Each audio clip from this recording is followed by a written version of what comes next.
The most overword used in the English language, in my opinion, is can't and try. Unless you're going to say, I can't jump off the Empire State Building and fly down on my own, that's true.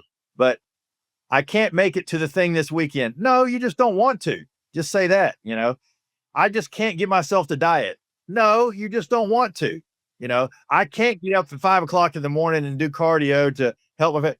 No, you just don't want to. So start saying what you mean is, it's just not that important to me.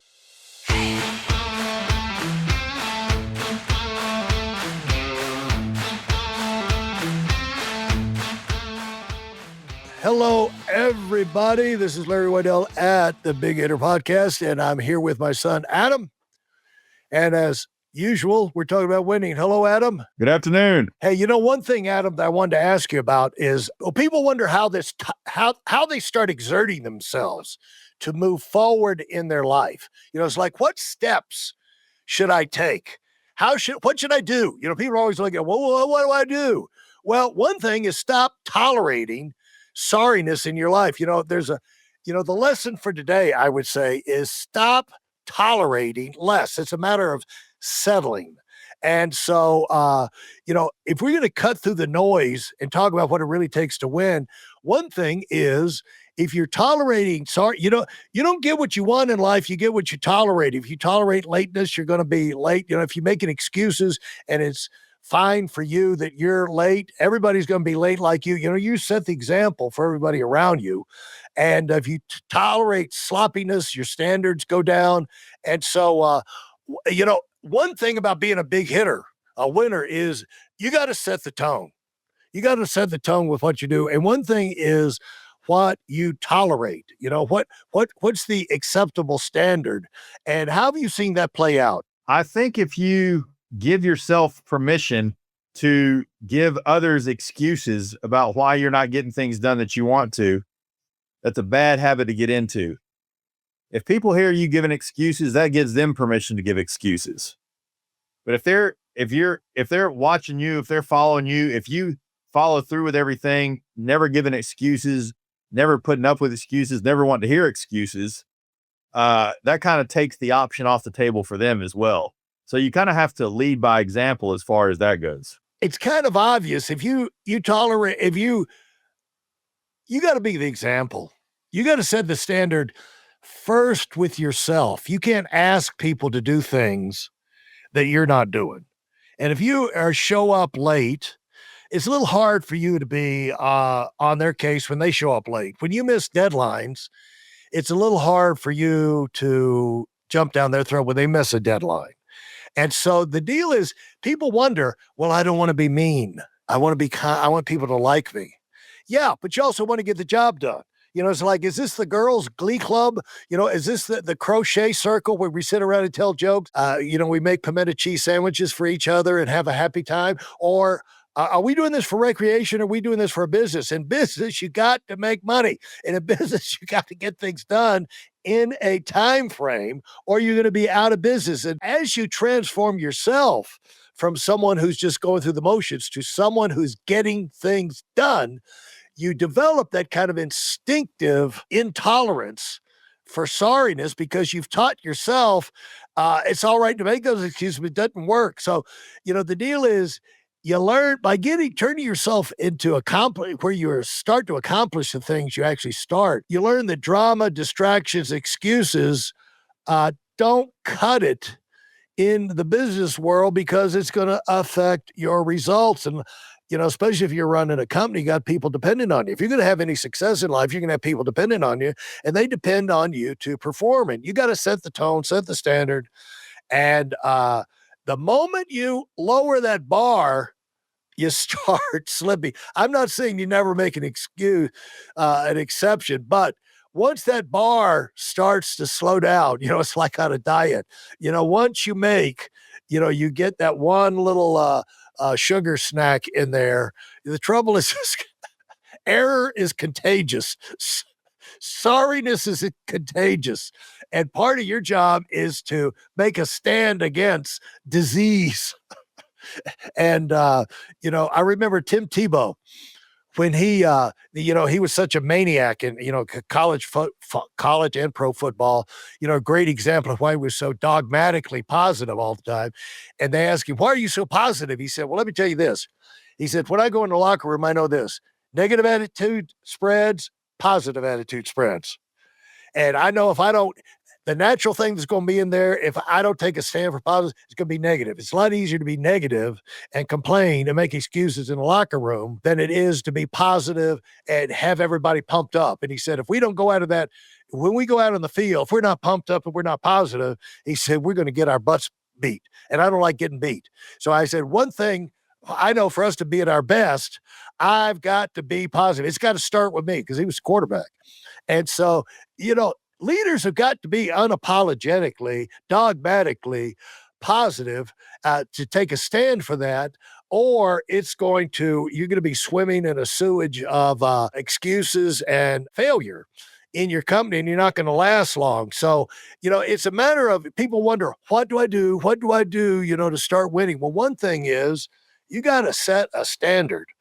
And you got to live up to it yourself and get yourself sending out the example in your performance.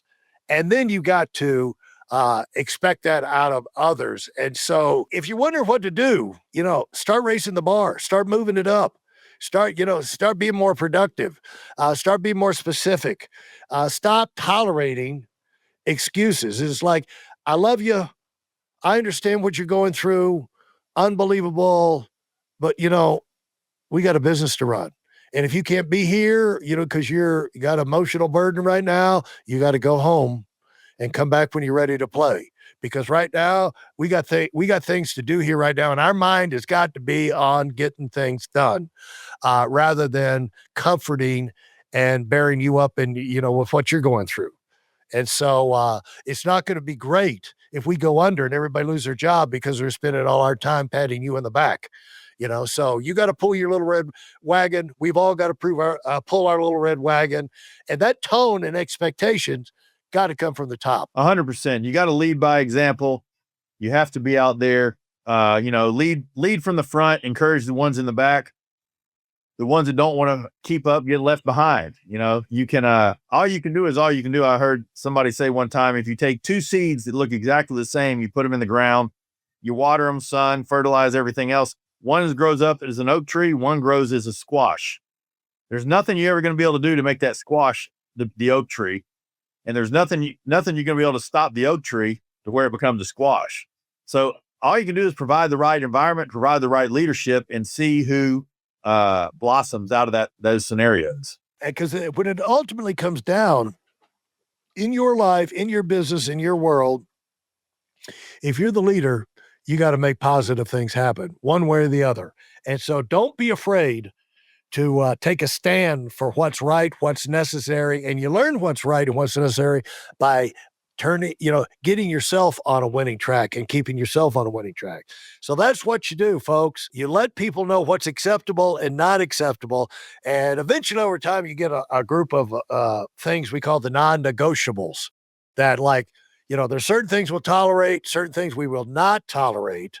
And the reason we don't tolerate it is because we found out we can't win if we're going to do this, that, or the other. So you grow into those things. Don't worry about them. You'll find those things. But that's how you get your business. That's how you grow your business. You get your identity. And, it's part of building a business. You learn what works and what doesn't in your particular area. So anyway, hope that's helpful. We're from, this is the Big Hitter podcast.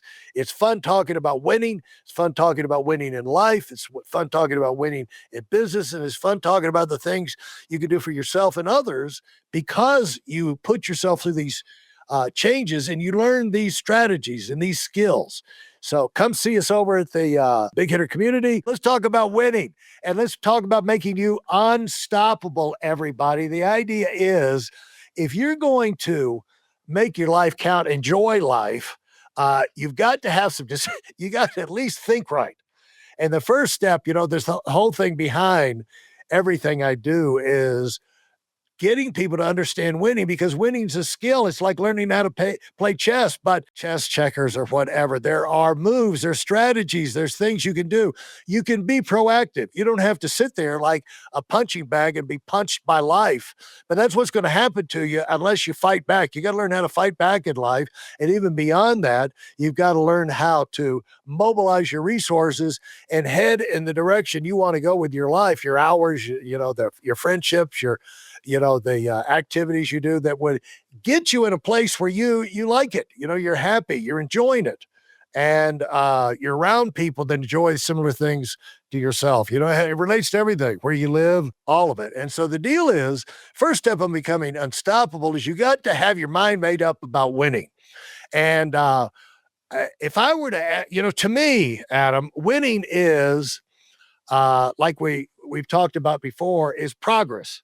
It's progress towards what you want in life. And then eventually you get some real big wins, specific wins.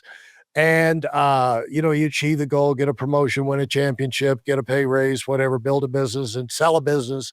But the idea is, you still got to live after that. So are you going to be winning after all of that happens or not? And so you don't want to go down in the gutter just because you win a big thing. So winning's a way of life. Winning's is making progress and continuing to meet new people, having new experiences, getting new skills, rewards like money and things in life you like. So what do you, when you think about winning, Adam, how do you think about it? Whatever it is, big or small, it's setting a goal and not making any excuses on the way to get there, and not setting the goal. And I was talking to somebody the other day. They were like, they have a bad habit they're trying to break, and they're in the midst of something right now that they're very focused on. They said, well, man, I hope that, their exact words were, hopefully when I get done with this project, even though I won't have anything to focus on, hopefully I won't try not to fall into those bad habits. And I said, that sounds fantastic. Say that same thing to me again, but different. And they said, okay, when I finish this thing I'm focused on, I'm not going to fall back into those bad habits again. Right. You can't hopefully try to do anything. The most overword used in the English language, in my opinion, is can't and try. Unless you're going to say, I can't jump off the Empire State Building and fly down on my own. That's true. But I can't make it to the thing this weekend. No, you just don't want to. Just say that, I just can't get myself to diet. No, you just don't want to. I can't get up at 5 o'clock in the morning and do cardio to help with it. No, you just don't want to. So start saying what you mean is, it's just not that important to me. I'm not going to do that, as opposed to I can't. But if you set a goal, whatever it is, if you have something in mind that you're focused on, you're not going to let anything get in your way. You won't make excuses. You will carve out time. You will find a way. You will get it done if it's important to you, and you won't give up until, there's, no matter how impossible a thing it seems, if you've got it in your mind that you can get it done and you're going to do it, you're not going to stop until you accomplish that goal. Now, if you go into the mindset with, I really want to do this and I'm going to try as hard as I can. No, I'm going to do this and I'm going to die trying, or I'm never going to get it done. I was going to use some of Andy Young's things. Excuses like, ways of overcoming excuses, like if you had a gun to your head, would you do it? If people said, I've got your kids right here, I'm going to blow their brains out unless you do it. You say, would you do it? You can find the motivation to do it. It's like, I'm sure we've offended some woke people there, but the thing is, you need to make up your mind about winning. You need to make up your mind about your life. Are you going to amount to anything? Does your life matter to you? And, the things are important to you. How important are they? And you got to make, fight for them. And so it's a lifestyle, not a lucky break. It's not a hobby. It's not you trying weekends or once a year when you feel inspired. It's not like I want to get a goal by the time I'm 30 or by the time I'm 40. And but it's like, well, what happens after 30 or 40? I'm going to be a millionaire by the time I'm 30. Okay, what's going to happen after that? Wonderful. It's like, You going to keep winning, or are you going to turn into a derelict after you hit your million? It's a way of thinking that where you want to go through life inspired, moving forward. It's where you got yourself mentally organized, where you'll keep pushing and you keep pushing to overcome things. And so you're going to be in offense. You're going to be winners are in a hurry to do great things. They don't just want to do something great, want to be great. They're in a hurry to do something great. And because of that, they stay in motion. And from that motion, you get your energy, momentum, results, and you get the compounding. And every win fuels the next. And so, why that's important is, losing will drain the life out of you. It's radioactive. You have two teams play the same game, pretty much put out the same effort. You go in after the game in the loser's locker room. They're all down, depressed, negative. We should have done this, should have done that. It's quiet. Over in the winner's locker room, they're happy, they're high-fiving, they're ready to go out and have a little party with each other and looking forward to the next game. And what's the difference? The adrenaline that comes from winning. Winning recharges you. But if you're never winning, you never get recharged. And so I could do the thing about momentum. When you lose your momentum, example that I've heard all along, used all my life, don't know the science on this, so don't give me any grief over it. But the whole idea of a locomotive at rest takes 2,000 pounds of pressure to move it an inch. But once you got it moving an inch, then 2,000 pounds of pressure, you can move it a mile. And so the thing is, Adam, the deal is you want to keep your momentum. You want to keep that momentum going. That's the adrenaline from things. And so when you understand this and you accept it, you don't you're going to minimize the things that go wrong. Whereas, most people, they'll make mountains out of molehills rather than make molehills out of mountains. And have you, when I say that, what does that trigger you to think about? Well, that's true in every aspect of life, from the smallest thing to the biggest thing. If you were and anybody knows this, even if they're just working around the house all day, trying to get this cleaned up and the yard mowed and this taken care of and box this stuff up, and they work like a dog all day long, and they got everything done except like the last 15% of what they want to get done. And they're like, you know what? I'm just going to sit down on the couch for a second.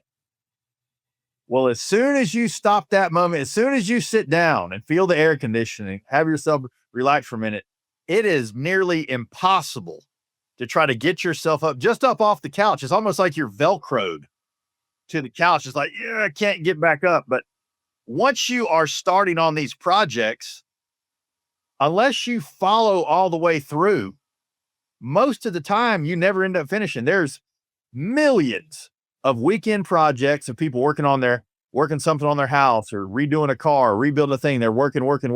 They get halfway through it. They're sanding the car. They're rebuilding the car. They got the parts for the motor. They got everything there. And then they take a weekend off. And then 20 years later, the car's still in the garage. The motor's still sitting off to the side. And it's because they lost that momentum of giving themselves permission to take, if they're working on the weekends or whenever their schedule is, well, I'm going to take a break this weekend. I'm going to go do this. Not going to fool with the car. And then when are you going to finish that? Well, someday or one day. Well, one day is never. Someday is never. Unless you have an end date on anything, it's impossible. So you have to give yourself a date and a timeline you want to finish, and then put pressure on yourself to make sure you get it done by that time. Yeah. And that relates to the thing is there's no such thing as spare time. When I get a chance, when I get some spare time, when I get some free time, the rest of your life, you're probably not going to have spare time, free time. There's always going to be, it's like the next time I walk into a room and there's no air, I'll do it. There's always going to be air. There's always going to be interruptions. And what we found in, our business, momentum with teams, and what we've said, if you're focusing on your marketing and your sales and your growth numbers, you get clients coming in, and you're growing your outlets, you're growing all of the growth numbers. And so if it's employees, if it's outlets, if it's sales, new clients, whatever it is, you grow or die. And you don't have to grow by 1,000 in a month, but you do have to grow by one. You have to keep that teeter totter leaning forward to where you can say to yourself, well, at least we grew, because that we kept our momentum. And that's why when you start a month, the race out of the gate is to make sure that in a month, you at least have got enough momentum to wind up the month. If everything goes wrong, that's why you want to start the month with a bang, the week with a bang, whatever, so that even if everything goes wrong towards the end, you'll have started with enough energy and focus to where, worst case, you'll still be ahead of the game compared to where you were the last month. That means, that you carried your momentum. And if you keep focusing on that, then sometimes you'll go in there and you'll have your explosions and you'll be able to maintain those explosions. But when you lie to yourself, the tendency is to lie to yourself. I've seen this played out 100 million times in business. You have a bad month. Sales were down. Growth was down. Your growth numbers are down. Yeah, and so what you do, you think, no, we're fine. Actually, the computer's wrong, but that's what people do their own self. They're like, well, I know it showed up there that we're slumping, but the first month you live in denial. You cannot live in denial and win. And you go, no, we're fine. We're fine. It just didn't show up. We really put the effort in. But then you go, the month 2 shows up and the slump continues.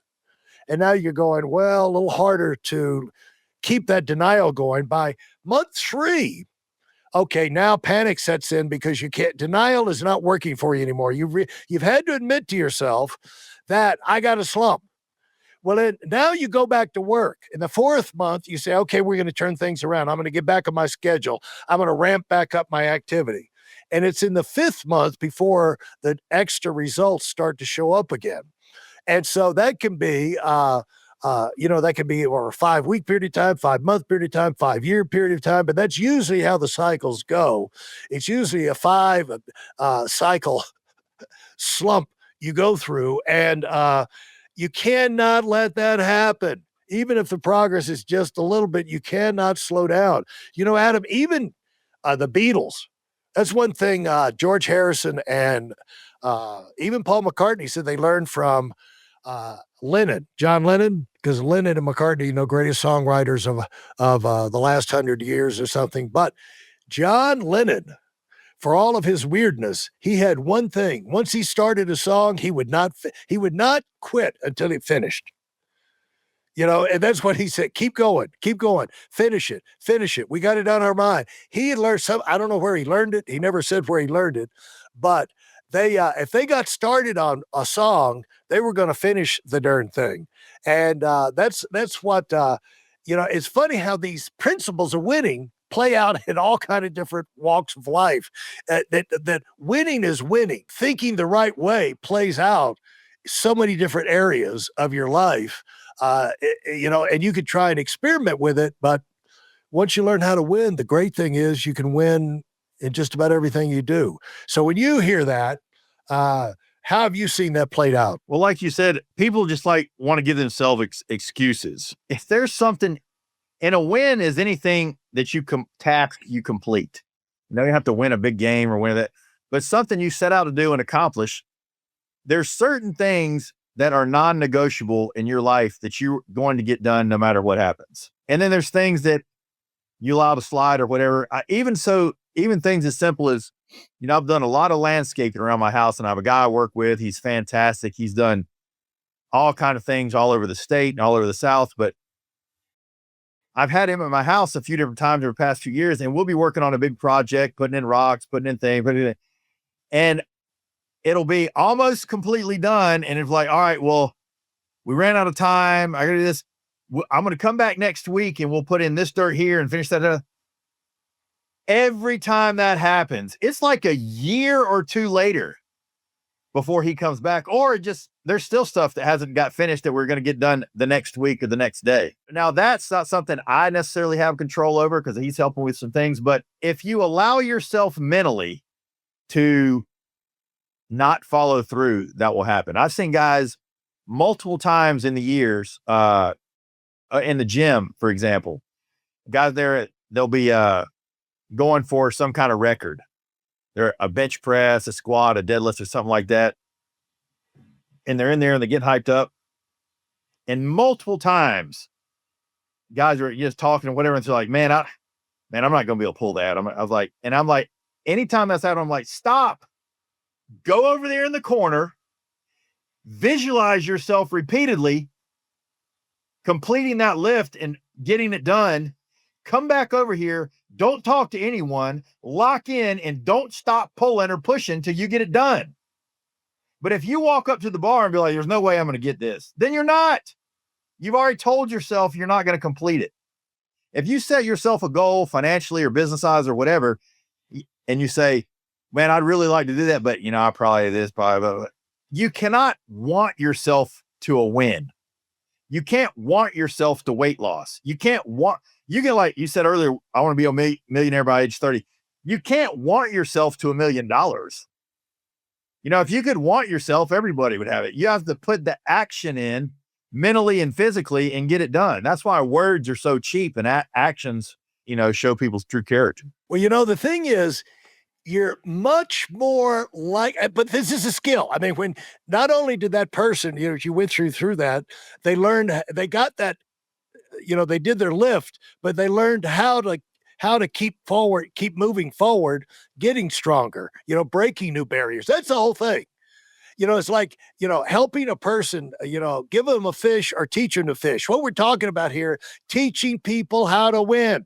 And you got to learn yourself how to win. So if you want to build a team, you got to teach the people around you how to win. Because it's no good for you to be winning in life and then surrounded by a bunch of whiners and losers. They will eventually drag your butt down. And so the clearer this is in your mind, you got to realize this is not an option for you, to postpone it. It's not an option. As much as it's in your control, get it done. And you can't, but when it's that important to you, you'll understand all your energy will go into figuring out how can we get this done now, rather than why it's okay to delay. And I found out something a long time ago, even on an appointment. We do things in meetings. Like you talk about, the guy comes over, he's working. Here's what I found on those. When you run out of time and they absolutely cannot keep going to finish a project, a meeting, a consult, a thing like your yard, what you got to do with people, you cannot let them out of your sight without nailing down the next time they're going to be back. You got to nail that dadgum thing down. They said, well, I can't right now because my schedule's confusing. Check with me in the morning. Call back next week. I got to see what's going on here. I got a lot of things going on. Shut your mouth. Okay. You just guys said, no. Let's set a tentative time. Let's pick a tentative time, and we can always reschedule. But let's pick it tomorrow morning, tomorrow afternoon, the day after. It's at 3:00, exactly at 3:00. I'll call and remind you of this, that, and the other. Now, if something comes up, we can reschedule. In all of my career, whenever I set a tentative appointment and they wanted to get away from me, they knew their mind was just so scrambled. There's like, I don't know what I'm not going to have an opening. If we ever set a tentative time, a day, week, whatever, in the future, like 99% of the time, they kept that appointment because we nailed it down while I had them. But if I ever let them get out of my sight, it would you talk about a year to get up with people. It would take me forever just to even get them on the phone or get an answer back. And we wind up spending more time setting up the follow-up appointment than we did when we actually got together and we're working on getting the project done. I've been chasing it for all ever. That's really why I went to Monday morning. We do my on the community, we do a Monday morning, do a big call to kick off the week with a bang. And before that, I did a big hitter call inside my business. But have I ever told you the reason for that, Adam? The reason I did that was I had about 40, 50, 60 offices to keep up with, and I could never get them on the phone. I spent my entire week calling them. and trying to chase them down. This is before texting solved that problem. But I spent all my time getting the answering machine, could never get them. So I said, okay, I'm going to have one time Monday morning. I cover all the important stuff. And if they don't get on, the heck with them, because I'm not going to spend my week chasing the wonderful people. Anyway, the thing is, you've got to you can take charge, and you will take charge when you understand I don't have a choice in this if I'm going to keep winning. And it comes down to, really, a lot of it comes to me. It comes down to people that win are just a little smart. It's like wisdom is like Proverbs. There's two kinds of people, the wise and the foolish. And the foolish seem to go through life doing stupid things over and over and over. And the wise make adjustments, and they start patterning themselves in ways to where they can stack the odds of success in their failure. In their favor. And to me, it's always been, like, it's not that they're smarter, this and the other, but they, are more intelligent or whatever, but they just do things in the right way to get an intended result. And that's what winning is. You learn how to set yourself up for success more times than not. That doesn't have to be 100% of the time, but more times than not, you are setting yourself up for success because of how, we all got 24 hours in the day. Some people are winning. Why are they winning? And then I keep getting beat. That's what you got to ask yourself. It's like, it's what they tolerate, what they don't tolerate. So anyway, Adam, I guess we've kind of covered this, wrap this up for us. What I wanted to cover on this was where people get it clear in their mind about winning is just not optional. If you want to be fulfilled, you want to make have above average income, above average satisfaction, you want great things for your family, you got to start winning. You got to start making things happen and controlling the outcomes and send your life in the way that you want to have. Or you're going to be miserable. You're going to be like a victim the rest of your life. And so this is not what I wanted to cover here is get people thinking about winning and realize they just don't have to get beat. And because either losing or winning is going to become a way of life for you, winning's a whole lot more fun, a whole lot more rewarding. So anyway, what would you how would you send us out of this? Yeah, I would just say whatever it is you're focused on, never give yourself permission to quit. That's basically it right there. So anyway, thank you, everybody. This is the Big Hitter Podcast. We got a Big Hitter community. If you like this stuff, you want to be in an environment where you got a lot of people working and sharing ideas and climbing the ladder together, come see us on the community. And, if you want to like, subscribe, do all of those kind of things. Again, you know the drill. I'm not going to waste your time on it, but thanks for listening. It's been a lot of fun. Winning's fun, folks. Winning's fun. Why should you go through life and see other people winning and you not? Yeah, you don't have to take it. You can stand up for yourself. It's a skill you learn. Go, go, go. Talk to you later, Adam. All right.